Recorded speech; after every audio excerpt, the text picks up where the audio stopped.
Welcome to my lesson on Principle of Mathematical Induction, aka PMI. So guys, today we'll be hopefully learning how to find and prove statements true for both sequences and series. So just a bit of music, it helps the brain get on gear. So I thought I'd play some. Okay, so let's begin, shall we? Okay. So, principle of mathematical induction. You guys would have touched on this already a bit in Unit 1. So I'm just drawing on your past memory skills. And from your memory bank, some of the key statements that you guys should remember are: one, the first thing you do when you are proving something true, mathematical induction, is to prove the statement true for n equals 1. Check. Second thing you do is to assume true for n equals k. Key words assume, right? Check. And the third part is very simple. Because you assumed it was true for n equals k, you would now be required to prove the statement true for n equals k plus 1. Now, these three statements must be present in your answer. They are part of a process. They are part of the proof of the mathematical inductive process. Without them, your answer does not flow without reason. It flows without reason, sorry. So you need to state reasons behind what you are doing, every process and every step, okay? So make sure each of these statements are written when you are doing every single part. Finally, when you have completed your proof, once you have proven that it's true and it holds for n equals k plus 1, what you want to end your answer with is by stating by the principle of mathematical induction. PMI is not an international understanding that it means principle of mathematical induction. So I would suggest you guys write out the full sentence instead of the acronym. All right, so by PMI, of course, I will be using the acronym for the sake of time. So by PMI, you would end your question of answer off by saying statement is true for n equals k and also for n equals k plus 1. Hence, and you would state that your any conditions you had present in the question, you would state them here. It's true for n being a member of the set of real numbers or integers, or and of course this symbol here, you guys would have seen it many times. It just means for all n being elements of the set of integers. It could be a natural numbers, just be very careful that you state the conditions present in your question, right? So this is the basic setup for principle of mathematical induction. It's no different from what you did in Unit 1.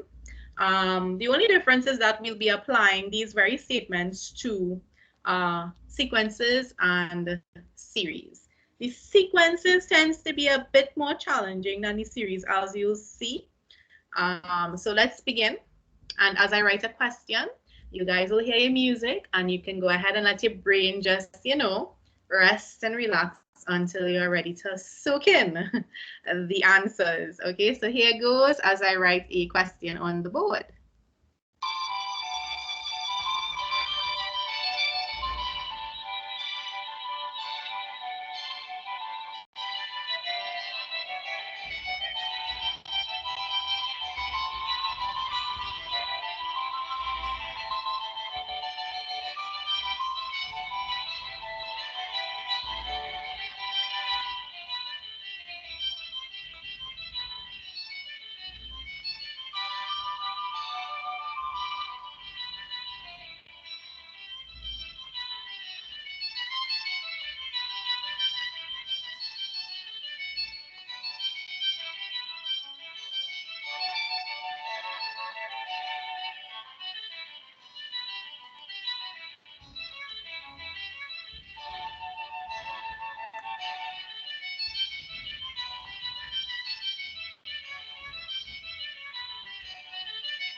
All right, so the music kind of helps the dead silence because I have not yet learned, rather, I have not spent too much time on editing videos to cut to the chase. I could have cut that portion while I was writing the question, but you know. So guys, let's read this question together and understand how to apply PMI to examples like these. First up, when you read this question, you'll see the words a sequence. So identify your question. It's a sequence question, right? Not a series question. Not that the PMI is any different by much. So a sequence, U1, comma, U2, comma, U3. Note that for sequences, you are not adding anything. It's just a set of numbers, right? So a sequence U1, U2, U3 of integers is defined by, now U1 is equal to 1. Now if you observe your first few words in your question, a sequence U1, comma, U2, you will be able to identify that U1 was actually the first number of the sequence. And since U1 has been given to have a numerical value of 1, you could actually rewrite, if you wanted to, you could rewrite the sequence as 1, comma, U2, comma, U3, because now you actually know the value of U1, right? So it just means that the first value in the sequence is 1, right? And then they go on to give us a bit more information that the n plus 1 term is equal to 2un plus 3. Now, this is just an algorithm to find the term after the un term. So if it had a term here that went up to u subscript n, the term after that, comma, would have been un plus 1. And if you knew the value of n, you would have been able to figure out the value of un plus 1. That's all this information is giving you here, right? They did not ask you to prove this through mathematical induction. That's the n plus 1 term. So first up with sequences, be very careful you identify what you are trying to prove by mathematical induction. Read your question carefully, okay? And in most cases, they would actually tell you to use the principle of mathematical induction. So you don't have to guess, do I use mathematical induction here? I don't know. Well, look at the question. Prove by PMI. Could it be any clearer? So they will state and you will know, okay? And what exactly are we going to prove? Is it the n plus 1 term? Well, read on. Prove by PMI that, this sign means for all n being greater than or equal to 1, that's our condition, u subscript n is equal to 2 to the power of n plus 1 subtract 3. This, my friends, is what you are actually interested in. This is the definition of the sequence in this entire question. All numbers, everything involved in this question is attributed to this sequence. This is the actual sequence here, right? Do not confuse it with the n plus 1 term, right? This is the actual algorithm for the entire sequence here. All right, so let's get into it. Now that we know what we have highlighted is what we'll be using to perform the principle of mathematical induction, we can begin, right? We can begin by making our statements, right? So we know that one of the first statements you make, well, you have to identify, back in Unit 1, you have to identify what you're working with, what is PN, what is your statement, and so on, right? So you can simply start off by, for a sequence or a series actually goes the same. You can simply start off saying what you are trying to prove. So you are trying to prove that un is equal to 2n plus 1 minus 3. You see, you can't let it be equal to pn as you usually would for statements because it already has a definitive letter associated with the algorithm. So you don't want to go renaming it.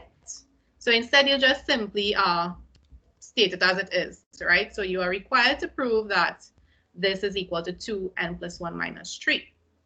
Now you begin the case when n is equal to 1, right? So you go ahead and you begin testing when n has a value of 1. You want to find out what is happening, right? So let's see. Now, previously in Unit 1, you would have a left-hand side and a right-hand side to prove, right? But if you substitute n equals 1 here, let's see what's going to happen. We have a right-hand side, so we're going to get u1 on the left. U sub 1 is equal to 2. 1 plus 1, subtract 3. And that's 2 to the power of 2, subtract 3. That's 4, take away 3 is 1.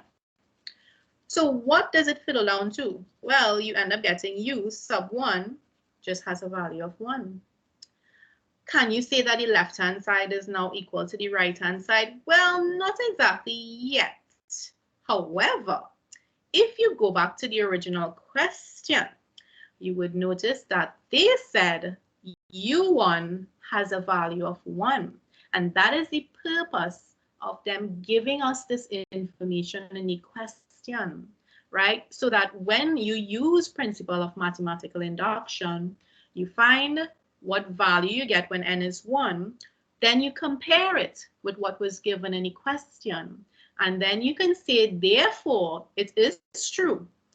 Therefore, true for n equals 1, right? Because you got the value of the first number in the sequence to be the same as the question gave to begin with, right? So when n equals 1, it's true for when n is equal to 1, right? Make sure you write those statements there. Now we're going to move on. I wonder if I have enough space here. Yes, I do. All right, so we're going to move on. Next step. So this was like kind of like the first statement you need to make. Second one. We're going to move on to assumptions now, right? We can't say when n is. We always have to assume, right, that it's true. Always assume true when, let me just change the color here, when n is equal to k, all right?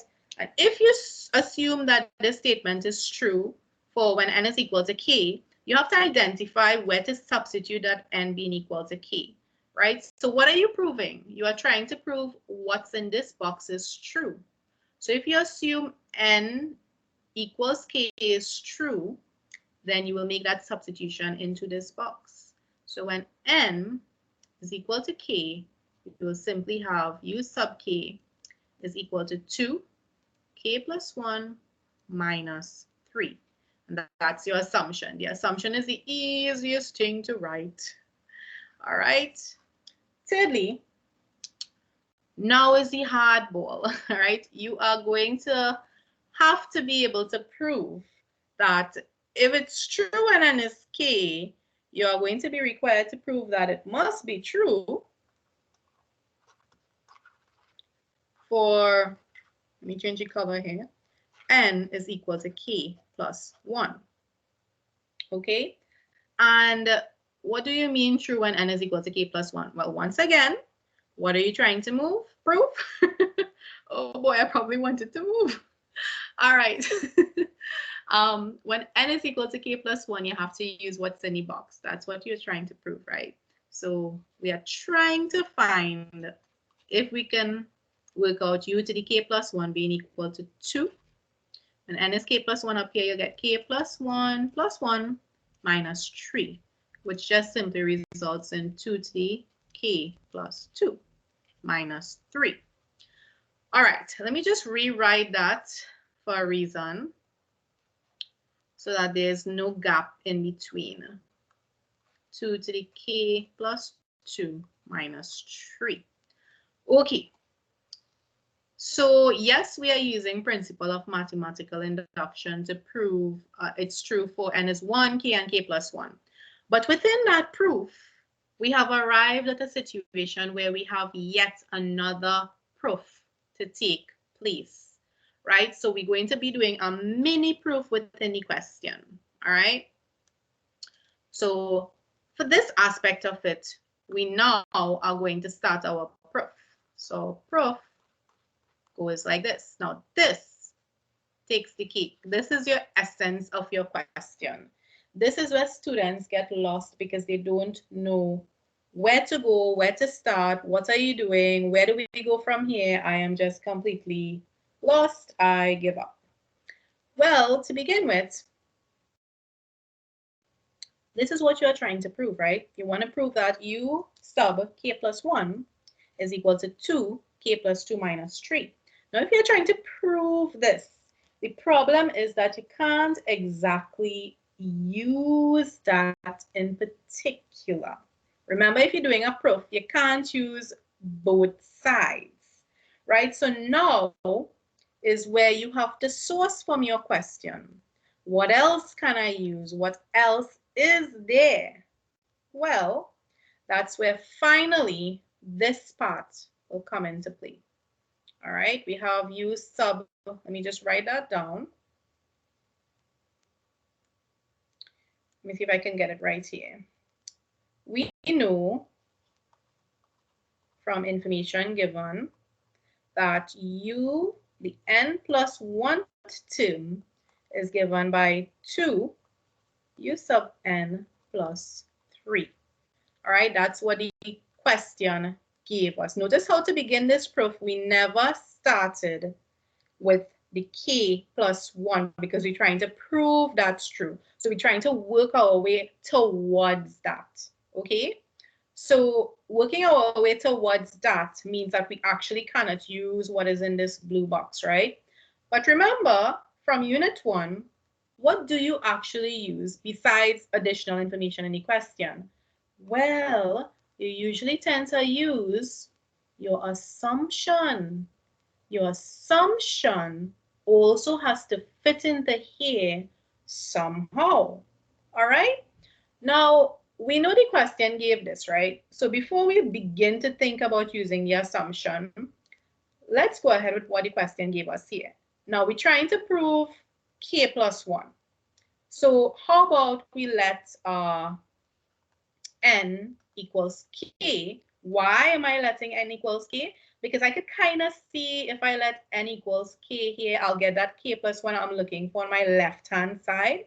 So at least that settles me getting a left-hand side. So let's do that. Let n equals k and let's see what we come up with. You'll get u to the k plus 1 is equal to 2 u to the sub k plus 3. So far, so good. We pretty much have the left-hand side set. We have half of the right-hand side set.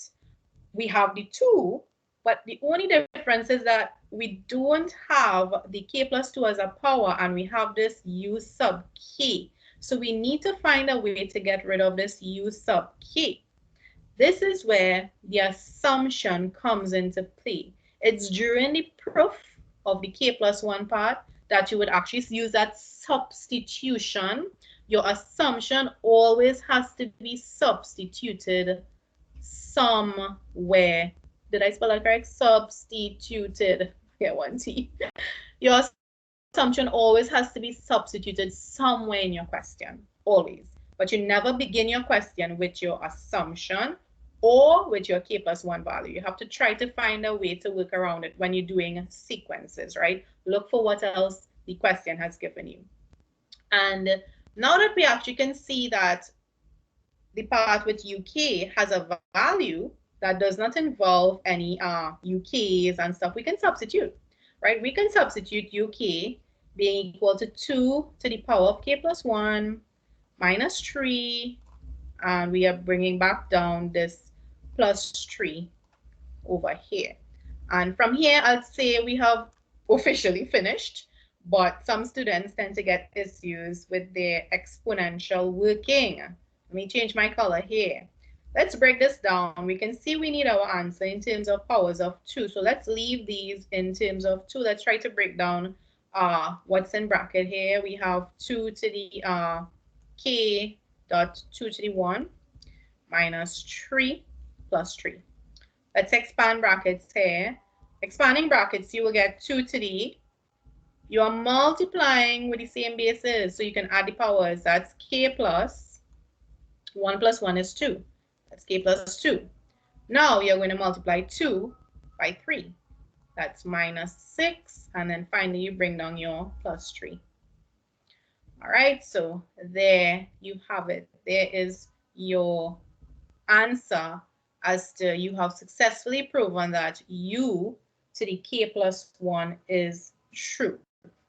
All right, so you can make that statement. Your official statement has to be made all the way at the end. Right, so hence, remember you have to end this proof in addition to end the total PMI proof. So first statement should be hence, your assumption, hence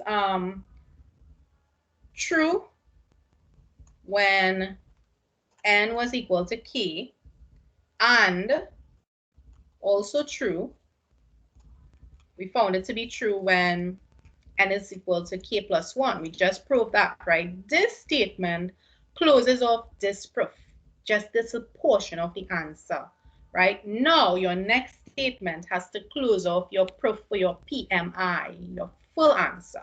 So you'll write, finally, hence,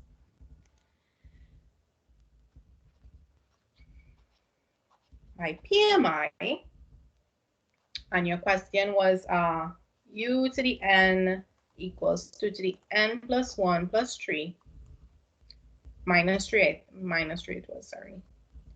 Minus 3 is true. And what was your condition? This is where you would state all your conditions. Is true for all integers, for all n being greater than or equal to 1. I believe that was the condition in the question. Let's just check. Yes, for all n being greater than or equal to 1. Right? So in PMI, you will always have two proofs. Really, you start off with the PMI proof, but inside of it, you have a mini proof, which is the core of your answer. Right? So make sure those statements are in, and make sure you really think about how to begin answering this section here. For sequences, it tends to be a little more difficult than it is for series. All right, so we'll be going through a couple more examples when I have tutorial sessions and so on, probably in term 3 a little later on. But for now, I think this is sufficient for you to get the idea. And I don't want the video to be too long. So let me just go erase this board and let's just go ahead and move on to understanding PMI in series. All right, so here goes.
Okay, so this question is taken from past paper 2015, paper 2, right? It's a old past paper question, okay? And series are way nicer, they're way more structured than the sequence PMIs. You will see as time goes by, but it will create joy in your heart to know that the majority of PMI questions tend to be series types. So yay, first up, right? All right, cool. So let's go ahead and begin. Now, in the previous example, I highlighted only statements. So I might be minimizing only statements with the hopes that you guys will input your statements when necessary. So we're going to be attempting to do a couple of these questions. So I'm going to just kind of try to shortcut a bit, okay? So first up, we're going to prove that this, first of all, this is a series, right? This is a series. You can clearly identify a series because you have that, not only you will have the summation sign on one side, you will actually have the sum of, this is the sequence here, r minus 1. That's the algorithm for your sequence, of course, but once you find the sum of a sequence, it means you are adding every number involved in that sequence. So it becomes a series. So anytime you see the summation sign, hint, hint, it's a series, even if they don't tell you. And notice how the past paper asks the question. Just 4 words. Prove by mathematical induction that, and then this. They did not tell you whether it was a series or a sequence, right? So point to note, if it's a series, look for that summation sign. Okay, so with a series, the beautiful thing is you actually have a left-hand side and you have a right-hand side. So there's no need to look around for your first value. You can start off immediately with, what can we use? Green. You can start off immediately with when n has a value of 1. What's going to happen? Well, you see, on the left-hand side, right? The thing is, I know you're telling yourself, Miss, well, we can't substitute n being 1 because this is r and this is r here. But you see, if you write the question in terms of the summation sign from r going from 1 and to n, but n is 1, then that would mean that the value from r goes from 1 to 1 has to be the condition where you only have the first value. So by default, in this case, for a series, when n is 1, you actually would be substituting a value of 1 here where r is. And that happens every time. So get your head around it, get accustomed to it, and that's the reason why. Right, you're finding the sum of the very, very, very first term, which is in essence is the first term. Okay, but you don't write this before it. It's kind of understood, the reasoning that is. Right, so when n is 1, you directly substitute the value where r is on the left-hand side, and that gives you a value of, I think it's 0. All right, that gives you 0 on the left.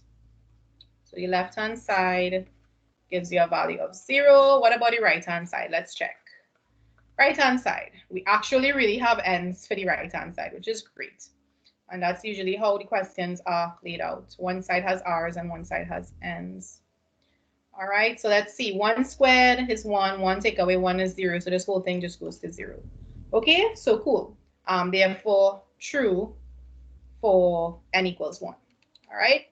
Nice. Moving on to the second part. Second part is just assumption. Assume true. Oh, let me change my color. For n is equal to k. Now, when n is equal to k, what are we going to get? Well, when n is equal to k, we will get a very large statement. Let's write it out. You will get the summation from r going from 1 to k of r minus 1 is equal to k into k squared minus 1 all over 3. And remember, the assumption is the thing that gets substituted somewhere. So you want to highlight it. And you want to put next to it that it has to be substituted. This is something for you alone to see, your eyes only. You can erase it after you have finished your complete proof. But this needs to be substituted somewhere, right? So this highlights to your eyes only that you're not starting your answer with this in any way, right? But it needs to go somewhere. And then we're moving on to the next part. This is writing, so okay, let me change this. That you assume, sorry, not assume, required to You have your mini proof here. Required to prove that it's true for n is equal to k plus 1. Right? So if we're required to prove something is true for n equals k plus 1, we must know what that looks like. N equals k plus 1 would look like from 1 to k plus 1 of r minus 1, and then the right-hand side changes. Only the case where you have 1 will you be able to substitute 1 on this side, okay? All right, so when n is k plus 1, you'll get k plus 1 by, I'm wondering if I have space there. Let me just, I'll make it fit. All right, we'll have k plus 1 all squared, and then you have a minus 1, but take note that that belongs in a bracket. All right, so it's k plus 1 squared all over 3. So essentially, this is what you would like to prove, right? Let me highlight that. This is what you want to work towards. All right. So we start off our answer by saying proof. Now, where do we begin? Well, the nice thing about a series is that, you know, if you're going from a sum from 1 to k, right? So if you had, for example, a normal summation, and R starts from 1 and it stops all the way to the value of k, that accounts for the first k terms, right? And then in this case, our sequence has an algorithm of r minus 1. So this will give us the values going from 1 to k. The k plus 1 term is just simply one value that comes right after. So if we already know the sum of all the values from 1 to k, all we really need to do to get the sum from 1 to k plus 1 is just simply add on the very last k plus 1 term, if you understand what I'm trying to say, right? Let me give you a visual. Let me give you guys a visual so you really understand how I generated that. Let's just say we have a sequence of values, right? 1, 2, 3, 4, 5, right? And I'm saying that it has become a series by me putting the addition sign. All right, no problem. And now I'm telling you that 4 is the k, that is the last value in our series, right? Well, this is a sequence, by the way, but it has become a series because we are adding them. And I'm telling you the last value here, 4 is the kth value, right? That's the UK value if you want to see. Now, if we were to add up all these values, 1 plus 2 is 3, 3 and 3 is 6, 6 and 4 is 10, right? That means the sum of the values going from 1 all the way down to the kth value for this worked out, whatever the function is, just worked out to be equal to 10. That is sum of those values. Now, the value after is the k plus 1 value because it's the one after, so you add 1, right? And it's relatable to this. So if I wanted to find the sum now, right? If I wanted to find the sum of the values from r going from 1 to k plus 1, what I can do is use my original sum, right? I can use my original sum from 1 to k and then just simply add the actual term, which is the k plus 1 term. I can just add the last term, right? So I could add the k plus 1 term. And that is how I generated the reasoning behind this. That is where it's coming from.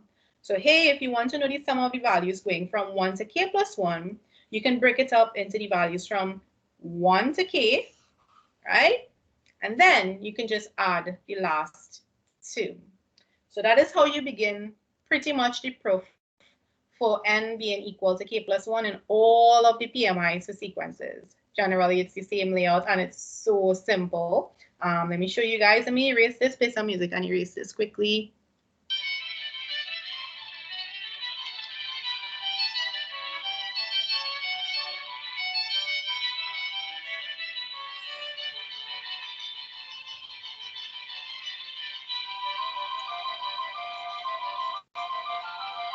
All right, there we go. So getting into our final answer, let's go. So first of all, we have some substitutions to do, right? You guys know that, first of all, from the original question, we actually knew this value, right? This is equal to, whoops, just a little too big there. Whoa. I think sometimes when I run my PC too long, it just freezes. I have to fix that. But you never want to use anything as yet from here, right? So let's scroll up. Right, here it is. Originally, we have from 1 to n or 1 to k over here, right? Here it is. This is a substitution we're going to make. Here it is. We have that from 1 to k, right? It's k squared minus 1 over 3. So let me try to remember that. Oh, it's right there. I was looking for it. So we're going to use this now. And we're going to have that summation. All right. Wow. A lot of trouble tonight. Wow. Ah, there we go. Pen action is just pretty low today, boy. All right. So proof. The k plus 1 term from r to k plus 1 just simply breaks down into the sum from r is equal to 1 to k of r minus 1 plus, I'm making my full statements here. All right, and then scrolling 1 up, we're going to get, which is equal to, this is where we perform this substitution here. That is simply k into k squared minus 1 over 3. I tell you, the assumption is always the thing that gets substituted in. That's when you use it, right? And your k plus 1 box, this green box here, is what you are working towards getting, okay? Right, finally, we have to add that k plus 1 term. Now, where are we going to get that k plus 1 term from? Well, if this is a series, right, we already know that the algorithm for it is given right here. So you just need to substitute k plus 1 into here, and you will get your last term. All right, so when you have this r being equal to k plus 1, you just simply get your last term to be k plus 1 by k plus 1, and that is what, minus 1? K plus 1, yes, minus 1. All right, and that's it, and we're good to go. From here, it's just a basic matter of you being able to perform all your algebra skills and so on. Let me see how fast I can get this done. And remember, you're working towards what's in the green box. Okay, so let's go. You'll get k squared minus 1 all over 3. Here you'll get k plus 1. 1 minus 1 cancels, so you just get k. Maybe I can put this in front. Moving along, let me see what we could probably factor out here. Well, what are we trying to get though? We are trying to get, we have the 3 on the bottom, so we need to definitely bring both onto a numerator, onto the common denominator, sorry. So let me do that first, right? Let's make a common denominator and see what happens. So that'll just be k squared minus 1, and that'll be plus 3k, obviously. 3k k plus 1. All right, I don't want to simplify too much. I just want to write here what we're working towards, because like I need to see it, you know. So we are working towards getting k plus 1 by bracket k plus 1 squared minus 1 close bracket all over 3. All right, I think I'm going to use square brackets here so I don't confuffle my own eyes. All right, so now I can clearly see what I'm working towards. All right, we're not too far away, okay? So I'm going to probably try to, let me see what we could do here, boy. How could we, well, we see k plus 1 outside. So how about we try to factor that out? I'm seeing a difference of 2 squares here, so I'm going to break that down into a difference of 2 squares, right? I am going to write that as k by k plus 1 by k minus 1 plus, what we have? 3k into k plus 1 all over 3.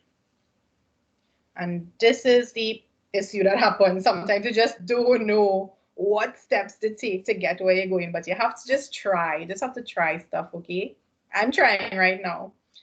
I have a method in front of me that works, but my steps just took me on a different route, so I want to see where I end up, right?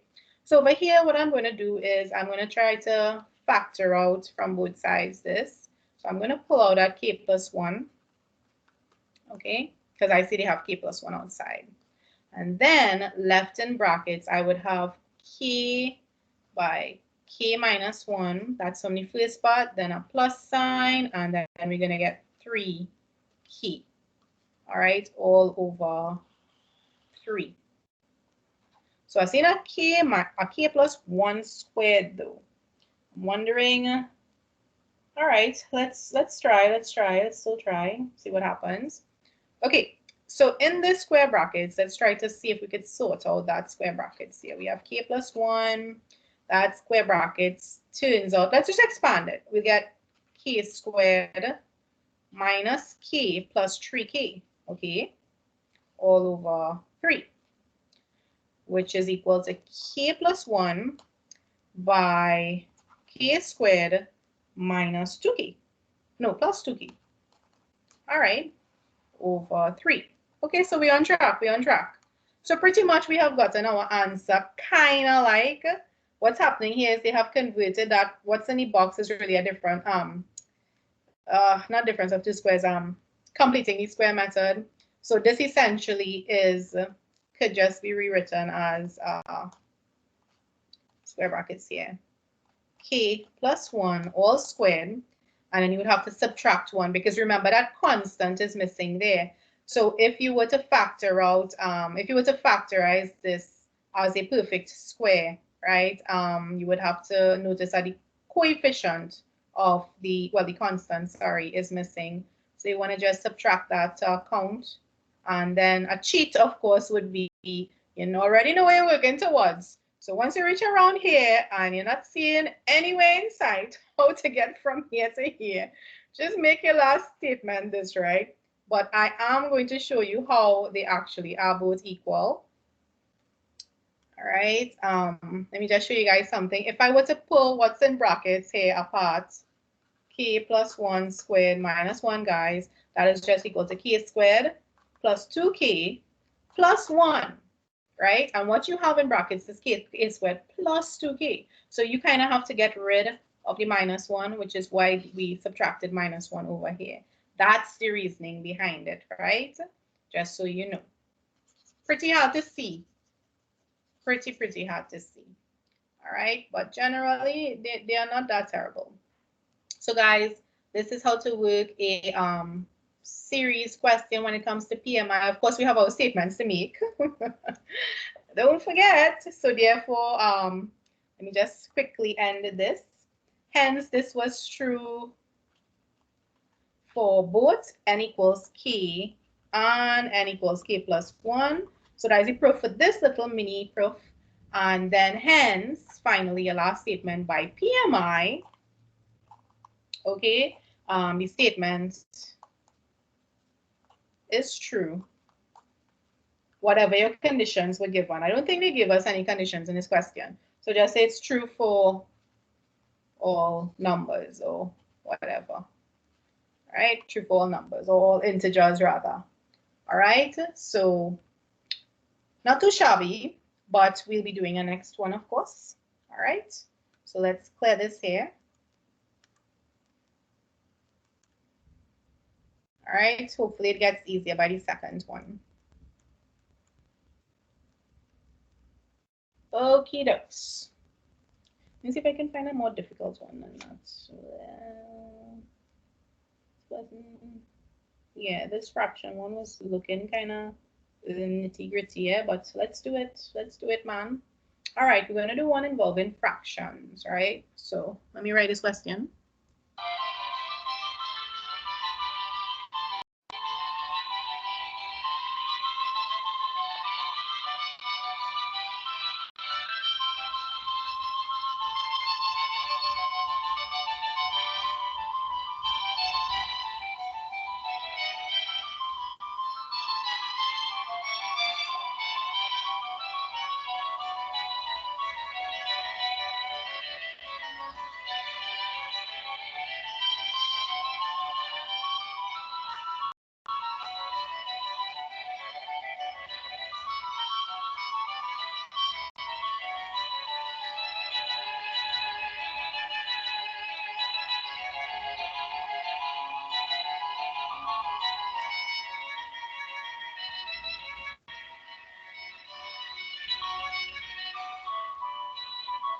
All right, so there we go. We have a question up on the board. This one is from a textbook. All right, guys. Actually, both were from textbooks, but the first one is actually a past paper question that the textbook had. All right, so we're going to prove by principle of mathematical induction from R going to 2, from R starting from 2, sorry, to N. And the reason they have the condition being R starts from 2 is because you'll notice down here, if R were 1, you'll get 1, take away 1 is 0 on the denominator. That's why for this question, they're choosing to start from 2. Take note of that. Okay? And because of that, you have to be able to take note of conditions like these. Usually for PMI, you start it when n equals 1, but because of this condition, this necessary condition, you have to start from n equals 2. And I know some of you guys might be worried, Miss, what if we don't recognize the start from 2? Well, you will, because if you started from n equals 1 by accident, here's what would have happened. You would have gotten 1, take away 1 in any case, and gotten 0. Well, a division by 0, which you know is invalid. So that's the hint that check again, see what your limits were, see what your conditions were, and you'll know something is wrong with your starter, right? So cases like these, take note of your changing conditions, right? All right, so when n equals 2, let's see what we're going to get on the left-hand side. Remember, I told you guys that even though you have R here, they just want to know what's the sum when n is 2, which means the first value in this case. So yes, you can substitute R being equal to 2 on the left, right? So you would get 2 subtract 1, 2 plus 1, and that is 2 over 2 minus 1 is 1, and 3. That's 2 over 3, 2/3. And the right-hand side just works out to be 3 over 2 minus 2, 1 plus 1, all over 1 by 1 plus 1. All right, 2, that is 3. That's 3 over 2 subtract. I thought this was the answer, you know. 2 by 1 is 2, that's 3, all over 1 plus 1 is 2, 2 times 1 is 2. So I'm getting, did I work something wrong? Oh, yeah, it was 2. I accidentally substituted n as 1. My bad. Whoa. All right. So the numerator there is, you'll see what I did. I substituted 1 in the left-hand side, and I substituted, I substituted 1 in the left, and I went on to substitute, I substituted 2 into the left-hand side correctly, and I mistakenly substituted 1 on my right-hand side. So correctly doing my substitution, 2 2s are form is 5, right? You would get 5 over 2 plus 1 is 3, 3 2s are 6, which is equal to 2/3. All right, so therefore true for n equals 2. N equals 2. All right, now next step, so that's the first step. Second arrow is the assumption. And the assumption is the thing you use as the substituted to be substituted, right? You assume true for n is equal to k.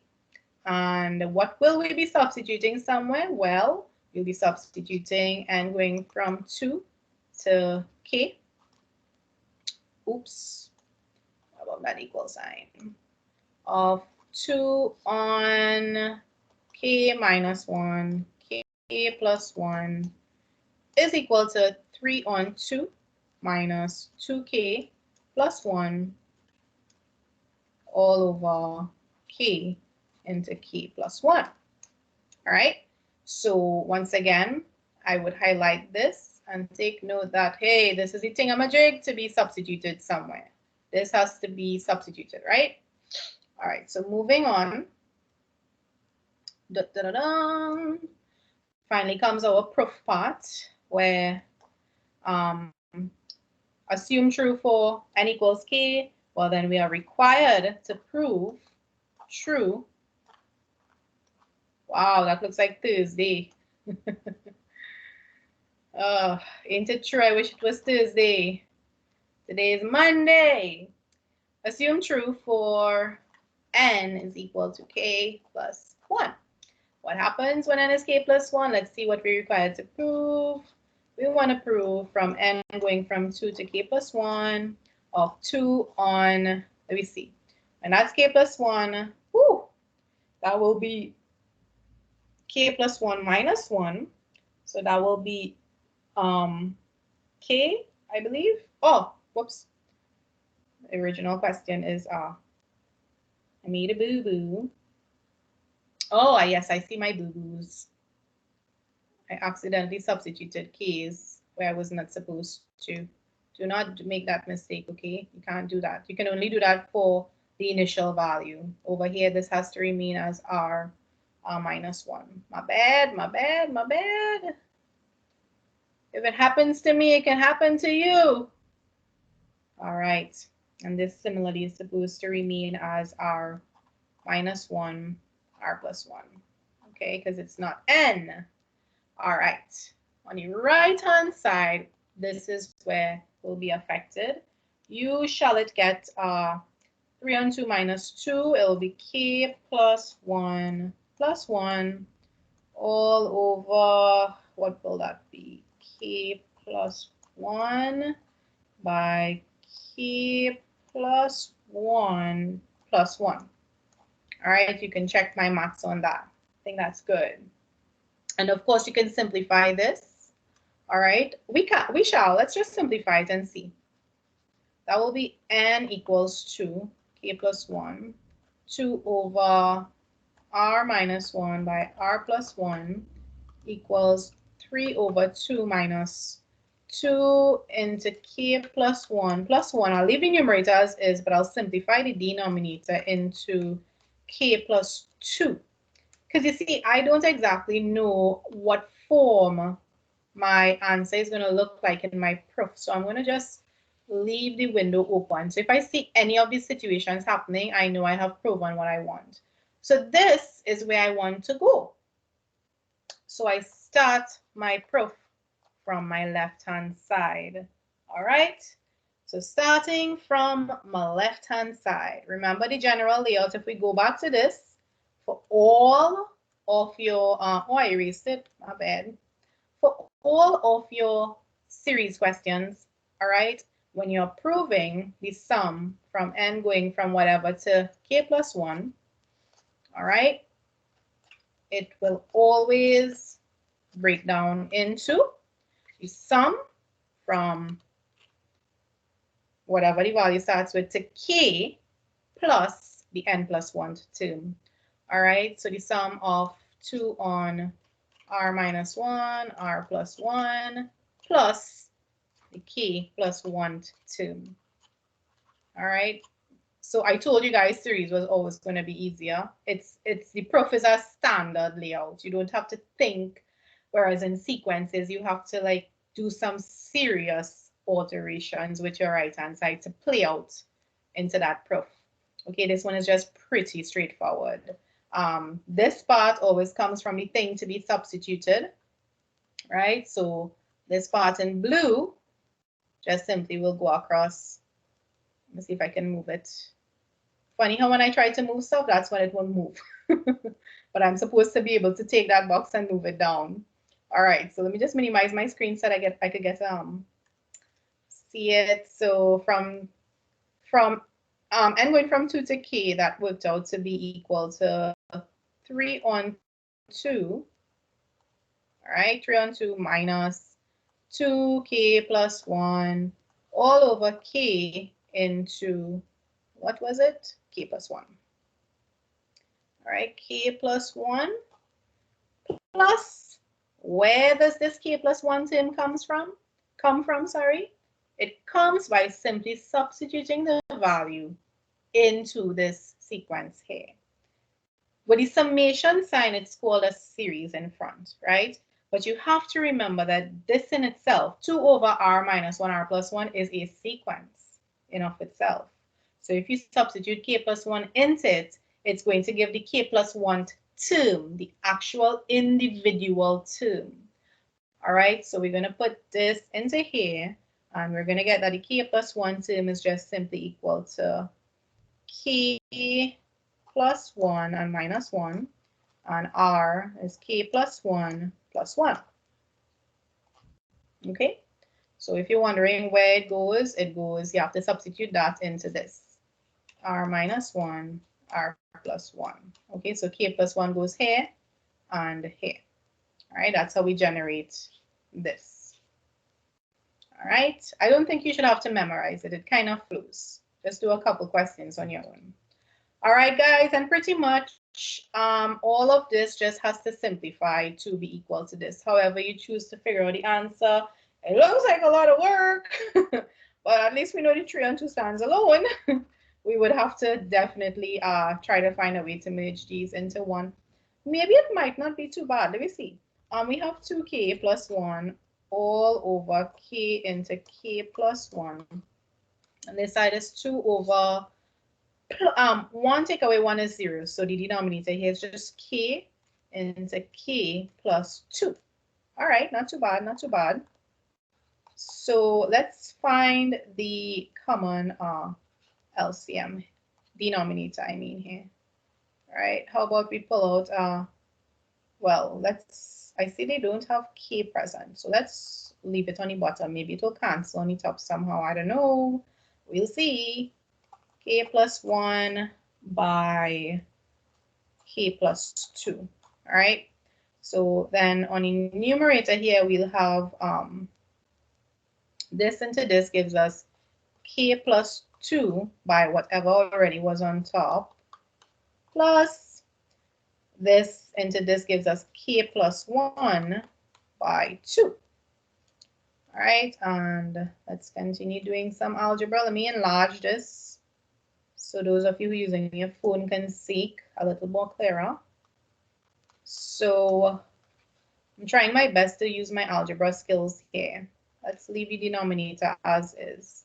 K plus 1. I just love this kind of math. You would not believe. I could sit here for hours and do questions like this and have no idea in sight on end that I'm anywhere near the answer, but I just enjoy, I just really enjoy trying to work towards the answer here.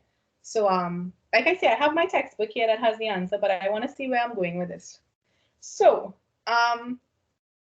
we have a plus sign here, which means we could probably factor out that. Ooh, we can probably try to factor out something. No, we can't. We can't factor out. We have a k plus 1 here, k plus 2. We have 2k plus 1. Oh, bummer. It looks like we have to expand brackets. Oh, well, let's expand brackets. So we're going to get, using the FOIL method, 2k squared plus k plus 4k plus 2 plus 2k plus 2. Let's see if anything cancels. So we're going to get, on that numerator, we're going to get, let me see, you have 2k squared. We have k plus 4k is 5k plus 2k. Am I going right here, or did I make a mistake with my minus signs? I think I forgot to put in my minus sign somewhere up there, didn't I? Yes, I think I did forget a minus sign somewhere. Definitively, I can see my error already. I'm supposed to, oh, I see what I did. I just made one tiny mistake. Over here, when I have this minus sign, right, that is correct. Why did I erase that? When I introduced brackets to account for this plus sign in between, I was supposed to change my sign over here. There we go. Let me highlight that in black, so that when I remove my brackets, you get back the original question above. And simple mistakes like that happens to everybody, okay? Everybody. So you know something is going wrong when basically you don't arrive at your proof, and that's when you just check over and you'll see it, right? So once again, you would have gotten a minus here, and also you would have gotten a minus here. So correcting those two little mistakes there, nicely done. Okay, proud of myself for seeing the error that quickly. Usually when I make a mistake, I just freeze and I'm like, oh my God, I have to start all over again. Usually that's the best route. When you make a mistake, start on a clean slate, because it's very hard to filter through all of this. Might even take you longer filtering through than just redoing the whole question. Anyways, so we have 2k squared on top, 4k plus k is 5k, and 5k minus 2k is 3k. So yes, that's definitely correct. And then you would have your 2 take away 2 cancel. So your numerator is left like that. And now I can see where my k will disappear, right? You have k here, k plus 1, k plus 2, guys. So finally, minus, I'm going to put in curly brackets now. We can factor out that k on top. You'll get 2k plus 3. All right, all over k. K plus 1 by k plus 2. All right, and these go bye-bye. All right, and I think that's our answer that we were working towards, isn't it? Let's see. K plus 1, k plus 2, 2k plus 3. K plus 1, k plus 2, 2k plus 3.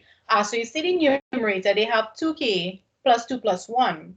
So all we have to do is just simply rewrite our answer just like they have it. So we can just change our answer to suit what they have. They have on top, they have the 2 outside, k plus 1 instead of 2k plus 3, but they are the same. So if you find yourself reaching here, what you can do is expand what you were supposed to prove, see if you're getting what they have, and just rewrite it as the proof states. That's all. Right? Or what you could have done is initially, what you could have done is over here. Remember, you created this, what you were going to prove. So on your numerator, you could have simplified it into 2k plus 3 from the very beginning so that you got that, right? You had something similar to work towards. So create your own simplistic answers, right? And over here, hence, true for n equals k and n equals k plus 1, right? And then finally, a last statement, hence by PMI statements are all true. Any conditions? I think it was for n being for all n being greater than or equal to 2. Okay, so not too shabby, not too shabby. Our series has a set tactic in getting the answer, right? And the set tactic is right here. Okay, that proof. You start off with what is given on your left. You always break it up into the sum from 1 to k or 2 to k or whatever to k plus the k plus 1 term. That value comes from substituting directly into your sequence, and your value from n equals 2 to k comes directly from your assumption, right? So it's just a matter of adding those two up, enhancing your algebra skills, and you will very easily get this correct. A question like this definitely will be coming on your module 2 IA. So I want you guys to go through questions like these. Of course, I'll go through it with you when that time is due.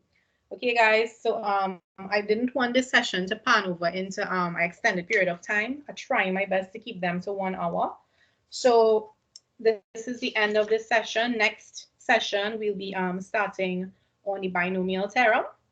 And then because the binomial theorem has a bit of the combinations, factorials, it has binomial expansions for real whole numbers.